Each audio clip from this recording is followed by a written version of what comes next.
In stark contrast to the openness of the Russians, the British Ministry of Defence are still denying an incident that happened in 1980 here at the Woodbridge Joint British-American Air Force Base.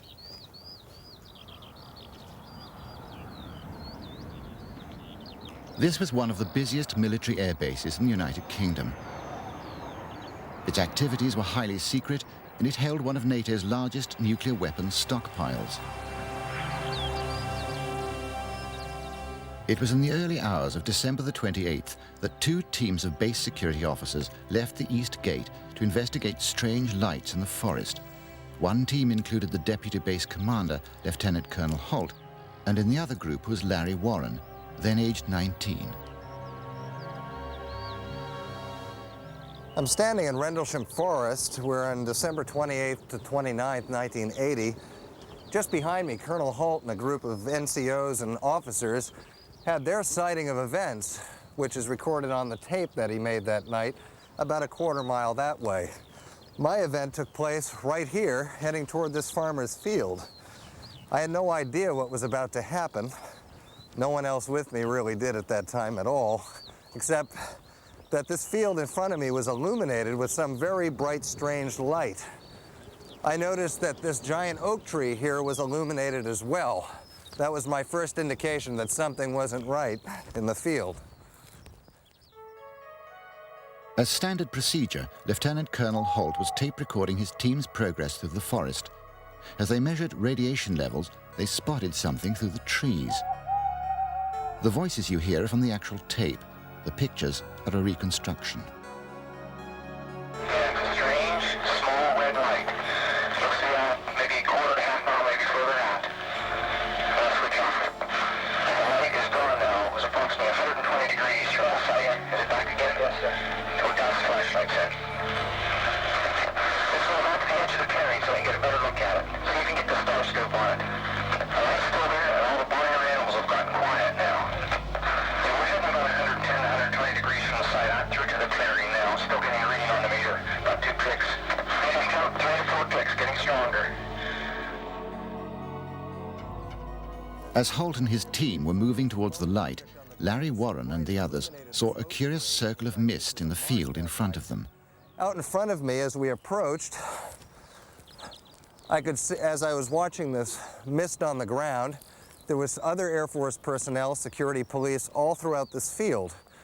Over in the distance was 2 cameras, and one was a video camera, one was a motion picture camera. And at the time, the video cameras were very bulky technology, but I recognized it for what it was.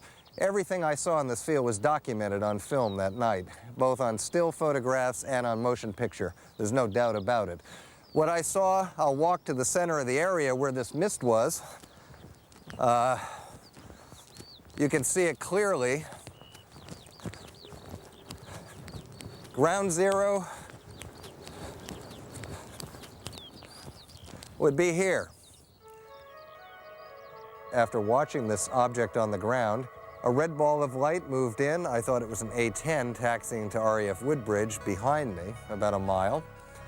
Came in over that far stand of trees, stopped over the circular fog-like object on the ground, dispersed in an explosion of color that was soundless, heatless, and what happened was a transformation somehow of this mist to a structured object.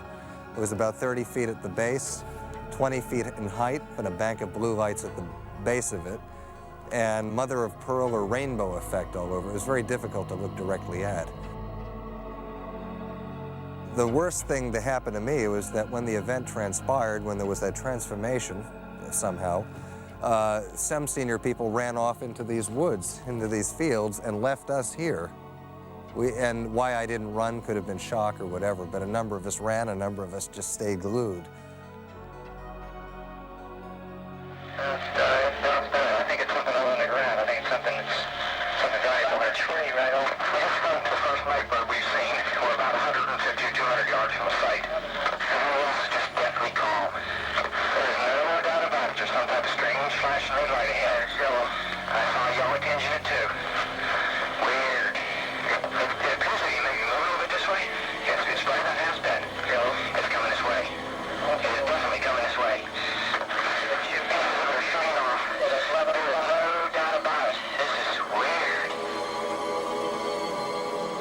But the military were not the only ones witnessing the events. From his house near the runway, local resident Jerry Harris watched the strange lights around the forest. I stood there for ages. It seemed like ages watching it. And they were dipping down behind the trees. They were going down behind the trees and coming back up again and sort of zigzagging about. And I thought, well, if they were aeroplanes, they would crash into the forest because the runway's over there and they're over there. Here he comes from the south. He's coming toward us now. I heard these noises over the base. I heard voices shouting. I couldn't hear what they were saying because there was a distance, but I could hear that the wind was in my direction. And also then I heard vehicles start up and sort of drive off. Well, I imagine anyone could have made this up if they were very imaginative. However, I don't know why someone would have chosen to make it up and then carry it on for 14 years when we all have certainly bills to pay, lives to live, other interests, you know. I don't think anyone could make this up. Not the evidence. Actually, you could remove me from the story and you still have a story there. It's just not going to go away. This one will never go away. A strict security clampdown, denials and other explanations quickly followed the incident. Orford Ness Lighthouse, 6 miles distant, was one. Others included meteorites, police cars and bright stars. The alleged films and photographs have never been released, but one abiding piece of evidence remains. Lieutenant Colonel Holt's report, authenticated as genuine by the British Ministry of Defence. Yeah, it's a strange, small red light. Looks to be out maybe a quarter to half mile, maybe further out. It was released 3 years later through pressure from Warren and others, using the American Freedom of Information Act. We're about 150 or 200 yards from the site. Everything else is just deathly calm. There's no doubt about it. There's some type of strange flashing red light ahead. It's yellow. I saw a yellow tinge in it too. Weird. I wasn't there at the time of the Woodbridge sighting, so I can't be sure what happened. It may well be that no explanation was found for what happened that night, but when we find no evidence of a threat, our involvement ends, so something can be unexplained, but not necessarily lead to any further official work.